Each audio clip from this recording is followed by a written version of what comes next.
most organizations who value the people who support the work that they do have awards. And right now we're going to give what I believe is probably the most important award. Judith, shake your head yes or no, that this organization gives. Absolutely. I thought so, because it's got Lee Harvey Oswald's name attached to it. And we all know, or at least most of us know, how Judith felt about Lee. So she would not give an award that's attached with his name unless it was something that she felt very strongly about. In my opinion, this person who's going to be receiving this award is very justified in receiving it. I've known him for, let's see, 2017, so what, 4 years now. I've had the honor and pleasure of working with him behind the scenes for lots and lots of hours, lots of blood, sweat, and tears. He's poured his heart into this work. He's poured his heart into this organization. We wouldn't be doing what we're doing right now if it hadn't have been for his contribution.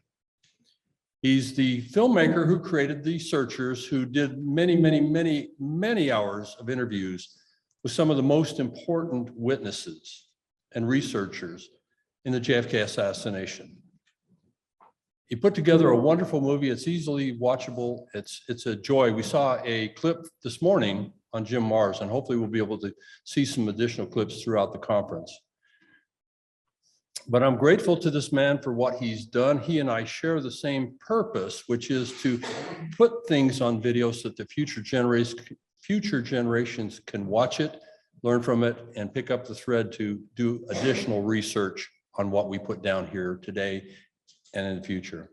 Ladies and gentlemen, if you would, please help me welcome this year's, the 9th annual JFK Assassination Conference, Justice for Lee Harvey Oswald Award winner, Randy Benson.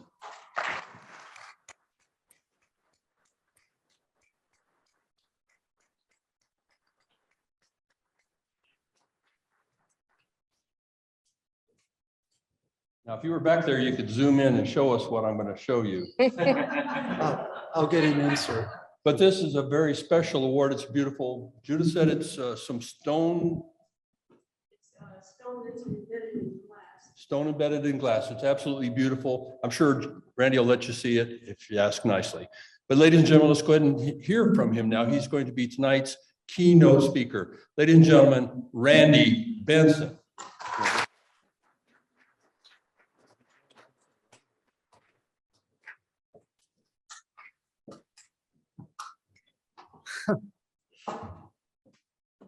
Wow. And thank you so much. Thank you so much. Let me start by saying the honor I feel today standing in front of you, the community of political assassination researchers, is second only to being part of the community. Thank you, Judith, very much for this kind invitation to be part of this year's conference and for including me over the years in your conferences. For those of you who don't know me, Randy Benson, I'm the director of The Searchers. I'm an instructor of film and video at Duke University's Center for Documentary Studies. And I'm a proud board member of the Center for Deep Political Research and an even prouder board member of this very JFK conference. I also want to thank Judith Baker and the board for bestowing upon me this year's Justice for Lee Harvey Oswald Award. Anyone who knows me knows that I believe that acknowledging the fact that Lee Oswald is innocent of the killing of JFK is critically important to restoring our very national honor. In 1894, French Army Captain Alfred Dreyfus was accused and found guilty of treason for collaborating with the Prussian Republic. The charges were specious, forced, and in contradiction to the facts. However, it was politically convenient for the French government to pin the crime on him.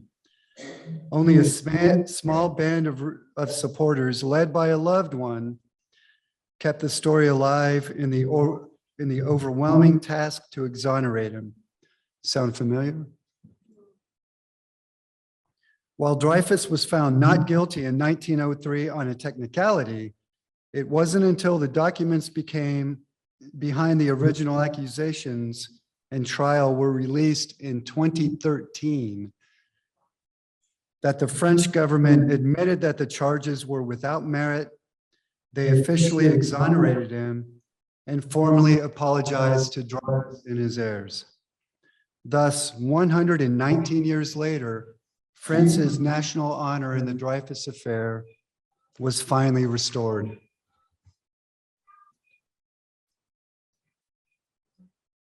If someone can mute my phone back there, that's my alarm to pick up my kids from school. So obviously I'm a little late. I'll be a little late for that.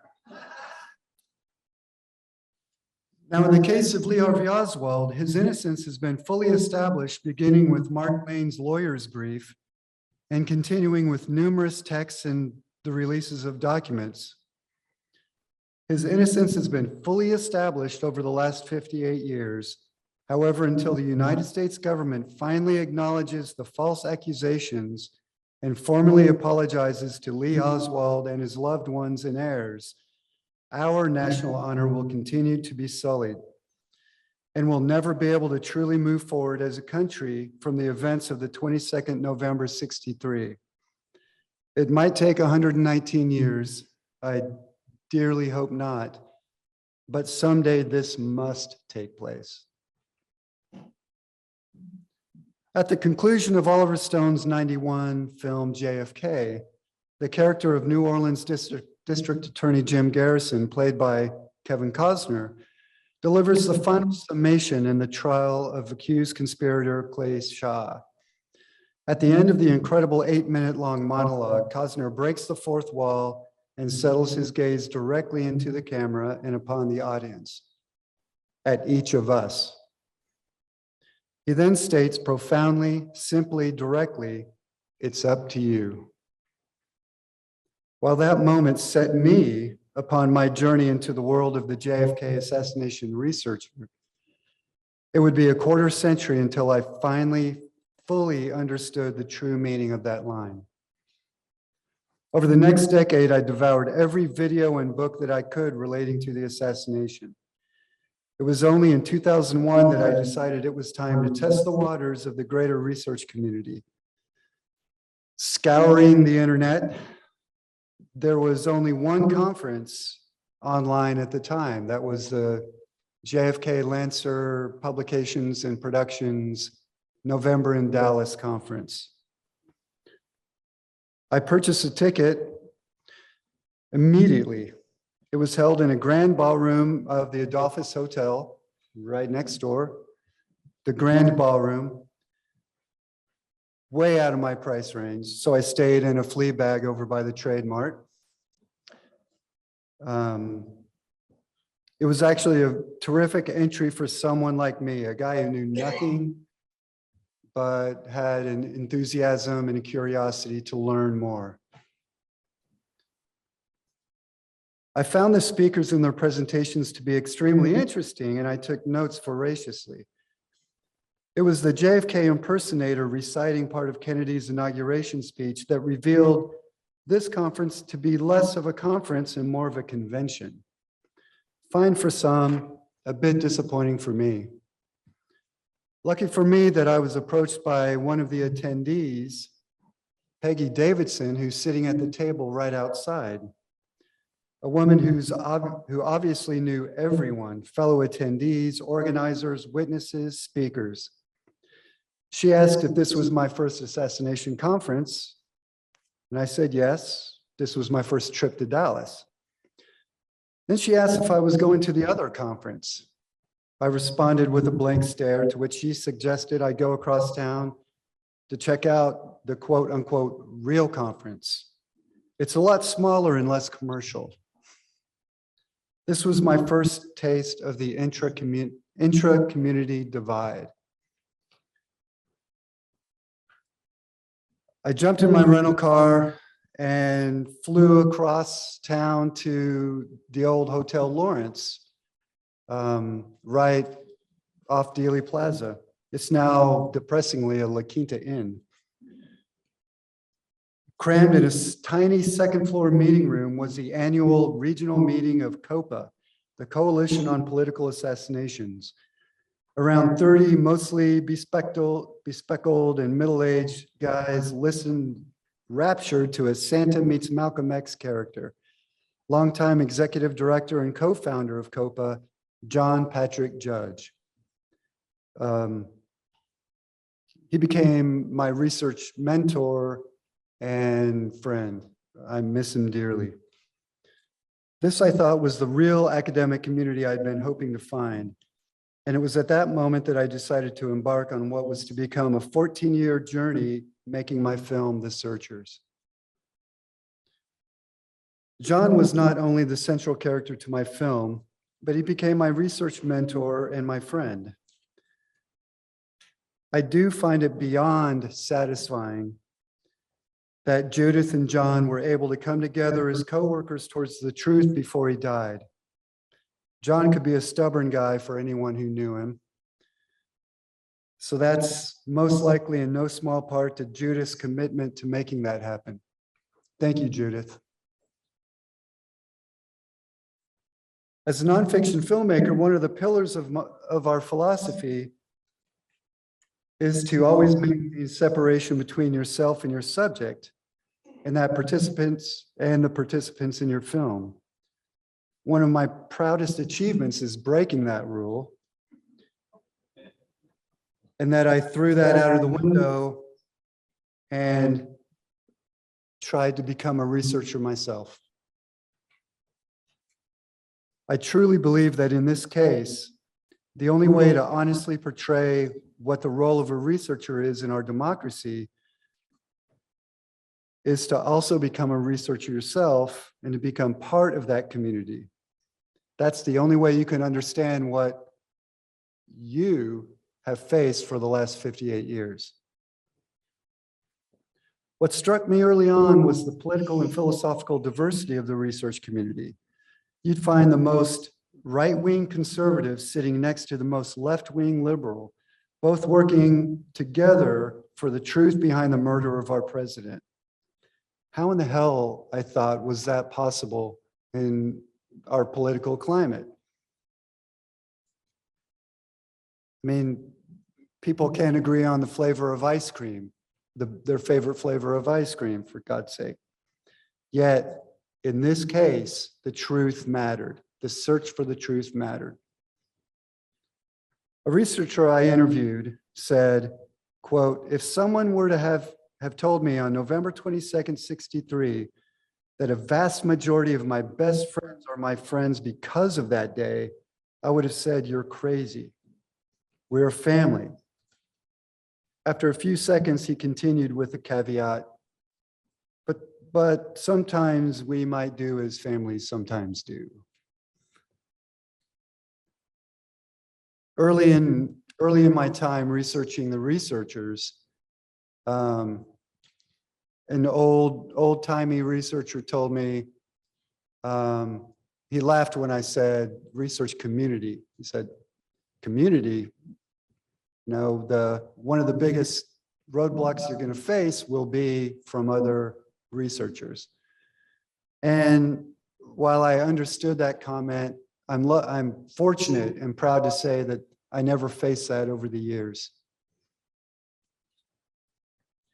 During my relatively short time as part of the community, there have been conferences held by a number of different, sometimes organizations. Coalition on Political Assassinations, JFK Lancer, Dealey Plaza UK, the Conspiracy Museum, the JFK Assassination Information Center, the Assassination Archives and Research Center, the JFK Historical Group, David Denton, JFK, the Continuing Inquiry, Citizens Against Political Assassination, as well as us here at the JFK Dallas Conference. And while it's tough enough for the community to come together for a weekend in Dallas every November, one need not spend much time on social media to see the growing divide among the diaspora of researchers. Facebook alone contains dozens upon dozens of groups dedicated to the assassination, and a cursory glance at the comments in those groups reveals sometimes a mistrust between many researchers. This isn't new. It's now just faster and relative anonymity makes criticism more intense, more personal, more destructive. As some of you know, I served for a short period of time on the board of CAPA, the Citizens Against Political Assassination, led by Cyril Wecht. When a couple years ago, when Lancer chose to transfer their conference to CAPA in 2019, I saw the perfect opportunity for what I had hoped to be the grand unification of the research community for the first time since the ASK or ASK conferences of the early 90s. My email read, "Hello board. I've been thinking a lot about our proposed conference this coming November in Dallas. Now, I'll paraphrase, now that Lancer has relinquished control over their conference, we have the unique opportunity to bring the community together in November in Dallas for the first time since 1991. I think it would be a huge mistake and a missed opportunity to consider this option. And I know that if we reach out to Judith about creating the first unified conference in over a quarter century, she will embrace it. Keeping the mindset of competing with other conferences simply continues the intra-community divide." CAPA's response was clear. There is no way to do a joint program. If we do, we will lose the Lancer crowd. I'm not a Pollyanna about this sort of thing. I don't think everything can be solved overnight. But it was this moment that made me write my letter of resignation to the board of CAPA.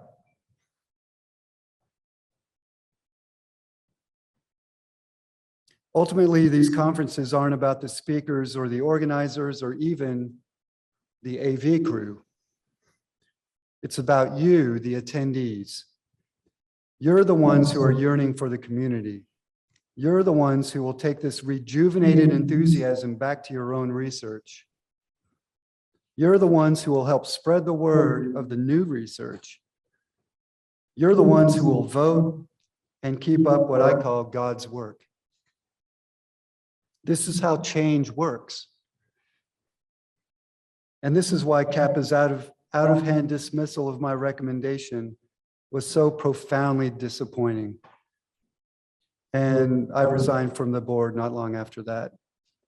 And that's one of the reasons I'm at this conference. Yes. This is very sad, but in 2019, CAPA sent us a letter threatening to sue us. I didn't know that. I publicize those things that Don knows and some others know. Robert Tannenbaum flew in from California to talk to Dr. Wecht and himself. That's so sad. It is. So instead of not only they actually, we have a letter, but we have the letter over there. We have to not use the speakers. They said we stole their speakers, but we got them their people. Yeah. In March, they got it was all backwards. Some of you, how many of you hear about the lawsuit? There's one. So people know. And we just don't like to badmouth others. We didn't just round up on Facebook. Yeah. This is what happened. I feel so badly because we need to work together. It's not Judith's conference. It's the conference of all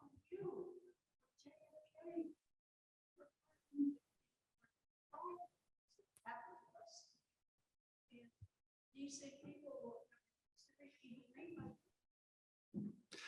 Yeah, I mean, it's profoundly disappointing that, no, it's, What you did was a sacrifice.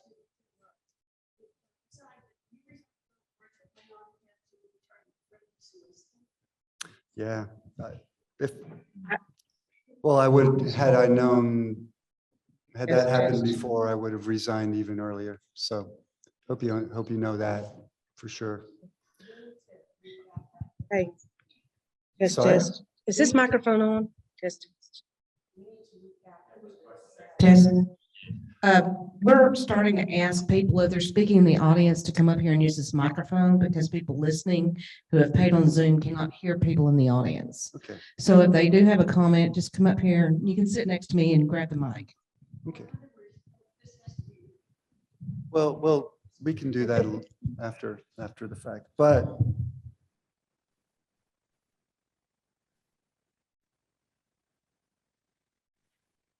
what I truly believe is most important is that as we're doing this weekend, we're all working together. I mean, the world is freaking out over COVID, and we're together, and we're working towards the truth. And we have people visiting all over Zoom, all over the world, together with us. We're working for the truth. We're working together as a community.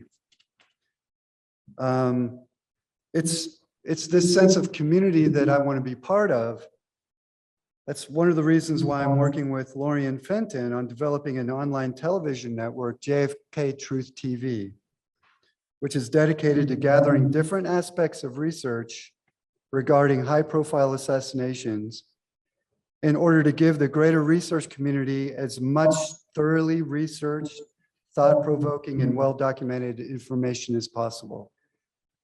One of our hopes is that by spending time on our channel, the viewer will learn why JFK was assassinated and help absolve Lee Harvey Oswald of any role in the assassination.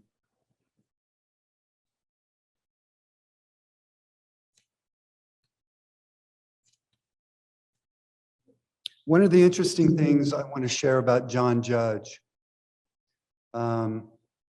he understood early that political assassinations is about power, not politics. Now, anyone who knew John Judge, anyone know John? Yeah, just a few, and some online, I'm sure. But he was the most liberal person I ever met. Yet, he did the best and most research into the Reagan assassination attempt of anyone. He even coined the term Bushy Knoll.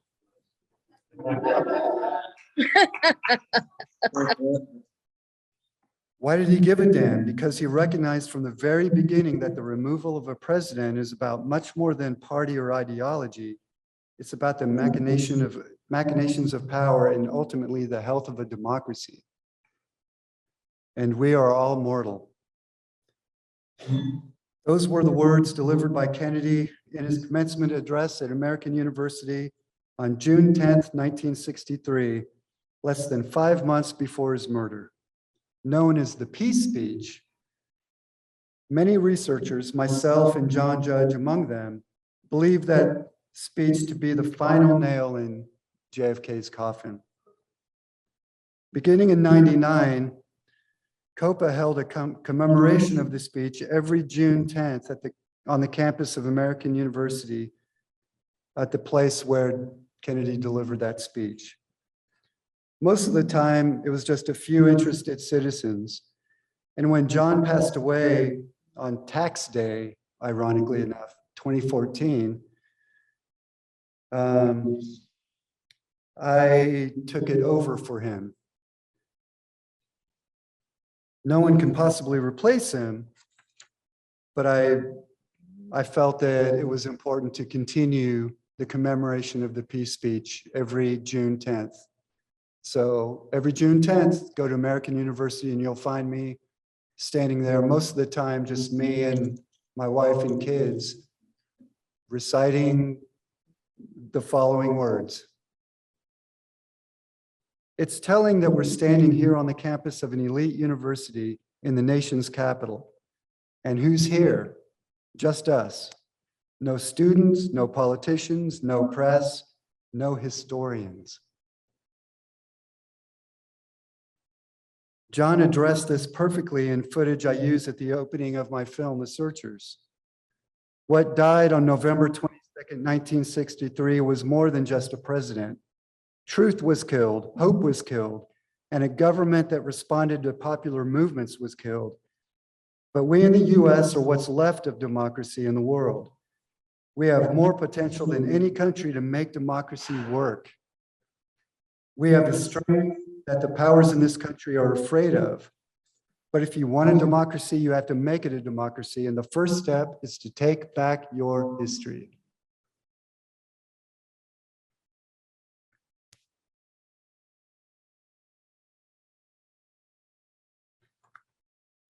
In the face of such forces, FBI, the alphabet organizations, sadly, other research organizations, as Judith noted, the one thing we can't allow to split our family are those differences, are our differences. We must remain dedicated to working together for the truth behind the assassination. We must avoid the pull of the right-left paradigm. We must hold all political leaders accountable for the release of the documents, especially now that all of the documents have reached and exceeded the temporal threshold for full unredacted release. We must recognize the true machinations of what Peter Dale Scott identified as deep politics. And we must remember that, as an esteemed researcher stated in my film, 11/22/1963 is the glue that holds us together. At the end of my film, John Judd states, we have all the potential in the world and all the tools that we need to envision what's right. That's the job of every generation. Even if we don't think we'll win, we must try. And by pulling together our energies and resources, we, the research community, can change the world. During this season that we give thanks for everything good in our lives, let's also give thanks for all those fighting for that truth. Let's give thanks to all that has been revealed over the years through witnesses, victims, and documents. Let's give thanks for all that we have learned that just might lead to the official exoneration of Lee Harvey Oswald and the restoration, finally, of our national honor. And finally, let's give thanks to each other. Again, thank you for this tremendous honor and the opportunity to speak with you today.